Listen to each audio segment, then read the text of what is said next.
سلام ګرانو لیدونکو د نن ورځې څو تازه مهمو خبرونو ته ښه راغلاست له مینې یوټیوب چینل څخه. امریکا وايي طالبانو پر ښځو د بندیزونو په لګولو سره د خپل مشروعیت مخه نیولې ده. د امریکا د بهرنیو چارو وزارت وايي په افغانستان کې د طالبانو لخوا د ښځو له حقونو سرغړونه په نړۍ کې د دې ډلې د مشروعیت پر وړاندې یو خنډ دی. د امریکا غږ د راپور له مخې د امریکا د بهرنیو چارو د وزارت ویان مرستیال ویدانت پاټل د چهارشنبې په ورځ د غبرګولي په 21 ویل چې د ښځو حقونه د نړۍ له لوري د طالبانو منلو مشروعیت یوه مهمه برخه ده. هغه زیاته کړې ده تر هغې چې طالبان خپل نیمایي نفوس ته د نور نیمایي نفوس په څیر حقونه، امتیازات او لاسرسی ورنکړي، نه یوازې دا چې د افغانستان راتلونکی شاته ساتي بلکې په پرلهپسې ډول د خپلو غوښتنو پر وړاندې درېږي. هنا رباني په تورخم پوله کې افغان مسافرو ته د اسانتیاوو برابرېدو غوښتنه وکړه. په داسې حال کې چې کراچۍ کې سلګونه افغانان په غیر قانوني توګه نیول شوي. د پاکستان د بهرنیو چارو وزارت اعلان کړی چې د دغه هیواد د بهرنیو چارو وزارت مرستیال هنا رباني کار تورخم پولې ته سفر کړی دی. دغه وزارت د چهارشنبې په شپه د جون په 21 په یوه ټویټ کې لیکلي چې رباني د تورخم په لاره کې افغانانو ته د اسانتیاوو د برابرېدو او له هغوی سره له درناوي ډک چلند غوښتنه وکړه. په دې ټویټ کې دغه راز زیاته شوې چې د پاکستان د بهرنیو چارو وزارت مرستیال د پاکستان له لوري د دوامدارې سرحدي سوداګرۍ مدیریت سیستم پر چټکتیا ټینګار وکړ.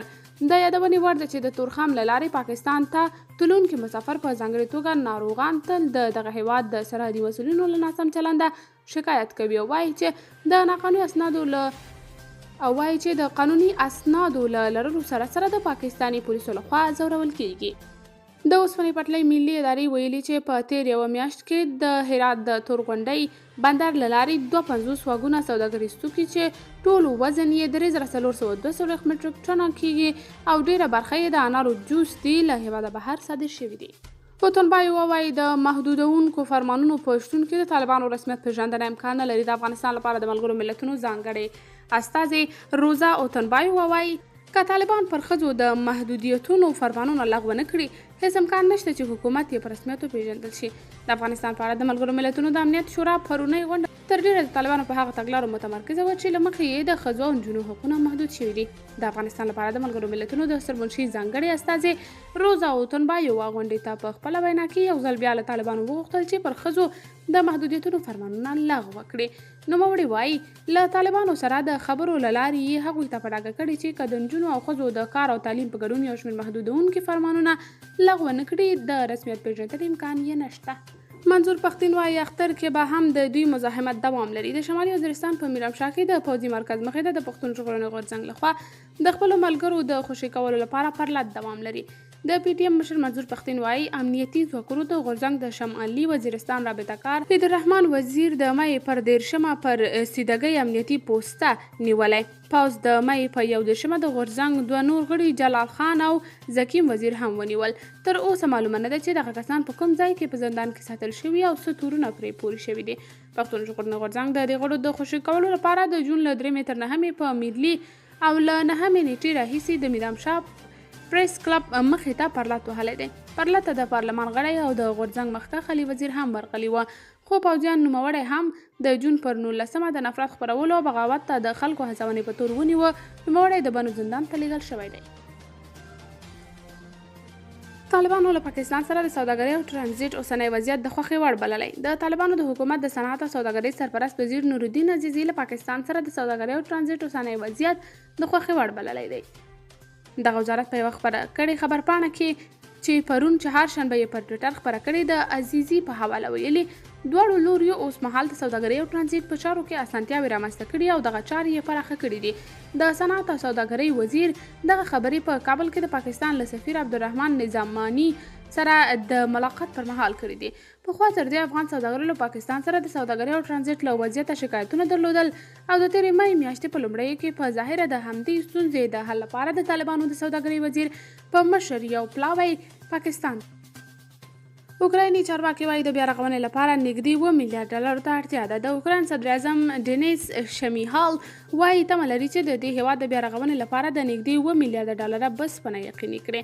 په عین حال کې د اوکراین ولسمشر ولودیمیر زیلنسکي ویلي کیف د هغو پروژو لپاره چې کولی شي له جګړې وروسته پرمختګ او د دغه هیواد له لا عصري کولو سره مرسته وکړي مشخصو ژمنو ته اړتیا لري.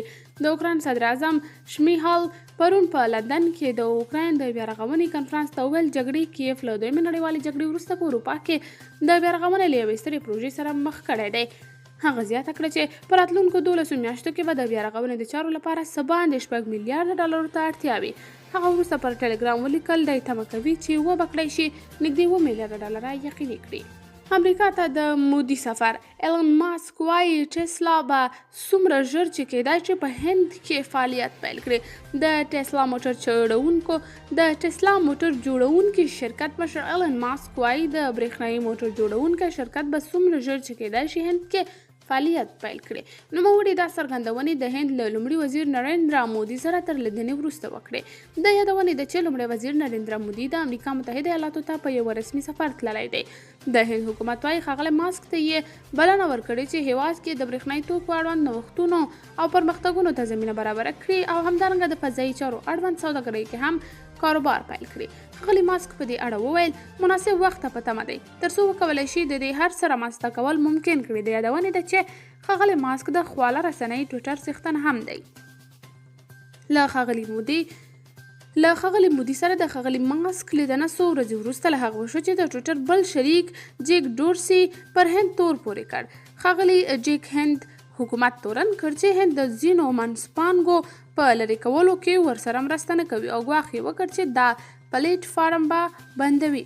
اروپایي ټولنې پر روسیې نور بندیزونه لګولي. اروپایي ټولنې پر اوکراین د جګړې له کبله پر روسیې د بندیزونو 11مه بسته تایید کړه.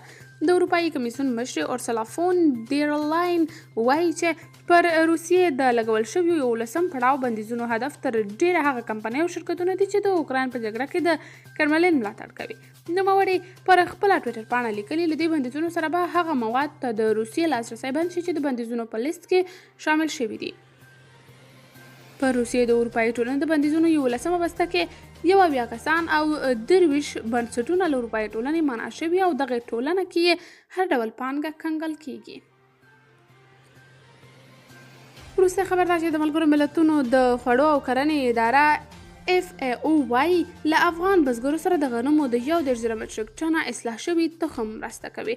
په افغانستان کې د FAO مشر ریچارډ ترانچرډ د طالبانو د کرنې اوبو لګولو او مالدارۍ له وزیر عطاالله عمري سره په کتنه کې د اصلاح شوي تخم د ویش یادونه کړې او زیاته کړې ده چې له وچکالۍ ځپلو بزګرانو سره به د څارویو د خوراک او د ترکاریو د تخمونو په برخه کې هم مرسته وکړي. هغه همدارنګه ډاډ ورکړی چې زیاتره نړیوال سازمانونه له افغان بزګرانو سره مرسته او همکارۍ ته لیوال دي او دا برخه ورته ارزښت. قدرمنو کتونکو دا د نن ورځې تر دې مهاله تازه مهم دقیق او وروستي خبرونه تر بیا نور مهم خبرونه راپورونه چې زه ستاسو درنه حضور ته در حاضرېږم. په الله مو سپارم د الله په امان.